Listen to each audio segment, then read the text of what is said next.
Sir ನಮಸ್ಕಾರ. Sir ನಮಸ್ತೆ. Sir ನಮ್ಮ ಒಂದು ರೈತ ಬಾಂಧವರಿಗೆ ಇಲ್ಲಿರುವಂತಹ ಒಂದು ಕಬ್ಬಿನ ಗಿಣ್ಣು ಕತ್ತರಿಸುವ ಯಂತ್ರದ ಬಗ್ಗೆ ಮಾಹಿತಿ ತಿಳಿಸ್ಕೊಡ್ತೀರಾ? ಸರ್ ಈಗ ರೈತರು ಕಬ್ಬು ನೆಡಬೇಕು ಅಂದ್ರೆ ಒಂದ್ ಎಕರೆಗೆ 2 ಟನ್ 2.5 ಟನ್ ಕಬ್ಬು ಬೇಕು. ಅದೇ ಈ ಮಿಷಿನ್ ಯೂಸ್ ಮಾಡ್ತೀವಿ ಅಂತಂದ್ರೆ ಒಂದು 600 ಕೆಜಿ ಆದ್ರೆ ಸಾಕು.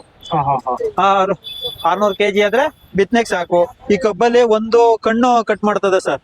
ಇದು ಒಂದು ಗಿಣ್ಣು ಈ ಕಣ್ಣಿರೋದ್ರ ನಾವು ಕಟ್ ಮಾಡ್ಕೊಂಡು ಅಲ್ಲಿ ಟ್ರೈ ಮಾಡೋದ್ರ ಸರ್. ಆ ಟ್ರೈಗೆ ಹಾಕಂದ್ರೆ ಆತರ ಪೈರ್ ಬರ್ತದೆ ಸರ್. ಇಲ್ಲಿ ತರ ಓಕೆ ಸರ್.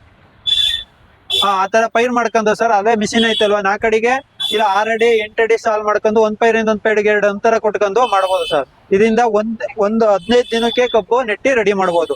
ಇದರಿಂದ ಏನ್ ಉಪಯೋಗ ಅಂತ, ಈಗ ಮಳೆ ಹಿಡ್ಕತ್ತು ನನ್ ಕಬ್ಬು ನೆಡ್ಲಿಲ್ಲ ಉತ್ತಿಲ್ಲ ಅಂತ ಅಂದಾಗ ತಲೆನೋವು ಇರ್ತದೆ. ಅದೇ ಈ ತರ ಕಟ್ ಮಾಡ್ಕೊಂಡು ಪೈರ ರೆಡಿ ಮಾಡ್ಕೊಂಡಿದ್ದು ಗದ್ದೆಯ ತಾವು ತಗೊಂಡೋಗಿ ನಾಟಿ ಮಾಡ್ಕೋಬಹುದು, ಗದ್ದೆ ರೆಡಿ ಮಾಡ್ಕೊಂಡ್ ಸರ್. ಇನ್ನೂ ಒಂದು ಉಪಯೋಗ ಏನಪ್ಪಾ ಅಂದ್ರೆ ಇದೇ ಒಂದು ಬಿಸ್ನೆಸ್ ಮಾಡ್ಕೋಬಹುದು. ಈಗ ಒಂದು ಪೈರ್ಗೆ 2 ರೂಪಾಯಿನಾಗ ರೈಟ್ ನಡೀತದೆ ಸರ್. ಅದೇ ಒಬ್ಬ ನಿರುದ್ಯೋಗಿಗೆ ಇದೊಂದು ಉದ್ಯೋಗನೂ ಸಹ ಕಲ್ಪಿಸ್ಕೊಡ್ತದೆ ಸರ್. ಒಬ್ಬ ತಕಂದ್ರೆ ಅದ್ರಲ್ಲಿ 4 ಜನರಿಂದ 10 ಜನಕ್ಕೆ ಉದ್ಯೋಗವನ್ನು ಕೊಡ್ಬೋದು. Okay sir. ಸರ್ ಈಗ ಸಮಯದ ಉಳಿತಾಯ ಮತ್ತೆ ಖರ್ಚಿನ ಉಳಿತಾಯ ಯಾವ ತರ ಆಗುತ್ತೆ ಸರ್? ಸರ್ ಈಗ ಏಕ್ದಮ್ಮ ನಾವು ಕಬ್ಬು ನೆಡೋದ್ರಿಂದ ಪಿಗುಳಿ ಬೀಳ್ತದೆ, ಆಳ್ಗಳು ಮಾಡ್ಬೇಕು, ಪುನಃ 1000 ಆಳ್ಗಳು ಬೇಕು, ಕಬ್ಬು ನೆಡಕ್ಕೆ ಹಂಚಕ್ಕೆ ಎಲ್ಲಾದು ಬೇಕು. ಇದ್ರಲ್ಲಿ ಏನೂ ಇರಲ್ಲ. ನಾವು ಪೈರ್ ರೆಡಿ ಮಾಡ್ಕೊಂಡಿರ್ತೀವಿ, ತಗೋಗ್ ನಾಟಿ ಮಾಡ್ತೀವಿ, ಪಿಗುಳಿ ಬೀರಲ್ಲ, ಆಳ್ಗಳ ಅವಶ್ಯಕತೆ ಇರಲ್ಲ. ಟ್ರಾಕ್ಟರ್ ಒಂದ್ ಮಿಷಿನ್ ಆದ್ರೆ ಕಬ್ಬು ನೆಟ್ಬೋದು ಸರ್. 1 ಅವರ್ಗೆ 1 ಎಕರೆ ಕಬ್ಬು ನೆಟ್ಕೋಬಹುದು. Okay sir. ಈಗ ಈ ವಿಡಿಯೋ ನೋಡಿದಂತ ರೈತ ಬಾಂಧವರು ತಮ್ಮಲ್ಲಿ ಸಿಗುವಂತ ಈ ಒಂದು ಯಂತ್ರನ ತಗೋಬೇಕಂದ್ರೆ ನಿಮ್ನ ಕಾಂಟ್ಯಾಕ್ಟ್ ಮಾಡೋದಂಗೆ ಅಡ್ರೆಸ್ ಫೋನ್ ನಂಬರ್ ಹೇಳಿ ಸರ್. ನಮ್ಮ ಹತ್ರ ಬಂದ್ರೆ ವಿಸಿ ಫಾರಂ ಅಲ್ಲೇ ಇರ್ತೀವಿ, ಕೃಷಿ ವಿಶ್ವವಿದ್ಯಾಲಯ ವಿಸಿ ಫಾರಂ ಅಲ್ಲೇ ಇರ್ತೀವಿ, ಮಂಡ್ಯದಲ್ಲೇ. ಇಲ್ಲಿ ಬಂದು ನಾವು FIM ಫಾರಂ ಮಿಷನರಿಗೆ ಬಂದ್ರೆ ನಾವು ಇದ್ರ ಬಗ್ಗೆ ಫುಲ್ ಮಾಹಿತಿ ಕೊಡ್ತೀವಿ.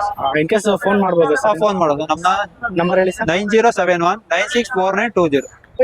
ಸರ್ ಈಗ ಈ ಒಂದು ಮಷೀನ್ ಯಾವ ತರ ಆಪರೇಟ್ ಮಾಡೋದಂತ ತೋರಿಸ್ಕೊಡ್ತೀರಾ ಸರ್? ಸರ್ ಇದು ನಾವು ಆನ್ ಮಾಡ್ಬೇಕು ಅಂತಂದ್ರೆ ನಮ್ಮ ಮೈಂಡ್ ಇಲ್ಲೇ ಇರ್ಬೇಕು. ಫೋನಲ್ಲಿ ಮಾತಾಡೋದಾಗ್ಲಿ ಇನ್ನೊಂದ್ಸತಿ ಮಾತಾಡ್ಕೊಂಡು ಹೋದ್ರೆ ನಮ್ಮ ದೇಹಕ್ಕೆ ಅನಾಹುತ ಆಗೋದ್ ಸಾಧ್ಯತೆ ಹೆಚ್ಚು ಸರ್. ಏನು ಅಂತಂದ್ರೆ ಇದು 4 ಕಡೆನೂ ವರ್ಕ್ ಮಾಡ್ತಾ ಇರ್ತದೆ. 1 2 3 4 ಕಡೆನೂ. ಈ 4 ಕಡೆನೂ ವರ್ಕ್ ಮಾಡೋದ್ರಿಂದ ಮೈಂಡ್ ನಮ್ಗೆ ಇಲ್ಲೇ ಇರ್ಬೇಕು. ಈಗ ಆನ್ ಮಾಡ್ತೀನಿ ನೋಡಿ ಸರ್. ಇಲ್ಲಿದೆ ಸರ್ ಆನ್ ಮಾಡೋ ಬಟನ್. ಇಲ್ಲಿ ಆಫ್ ಐತೆ ನೋಡಿ. ಆನ್ ಟೈಮ್ 4 ಕಡೆ ವರ್ಕ್ ಆಗ್ತಾ ಇರುತ್ತೆ. 4 ಜನ ಚೇರ್ ಹಾಕೊಂಡು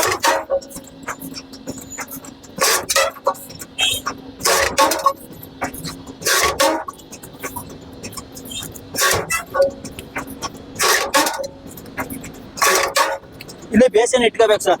ಸರ್ ಬೇಸನ್ ಇಟ್ಕೋಬೇಕು. ಆ ಬೇಸನ್ ಒಳಕ್ಕೆ ಈಗ ಕಣ್ಣುಗಳೆಲ್ಲ ಬಂದ್ ಬೀಳ್ತವೆ. Okay sir. ಓಕೆ ಸರ್, ಇಷ್ಟೊತ್ತು ಮಾಹಿತಿ ತಿಳಿಸ್ಕೊಡ್ತಿಗೆ ಧನ್ಯವಾದಗಳು ಸರ್. ಧನ್ಯವಾದ.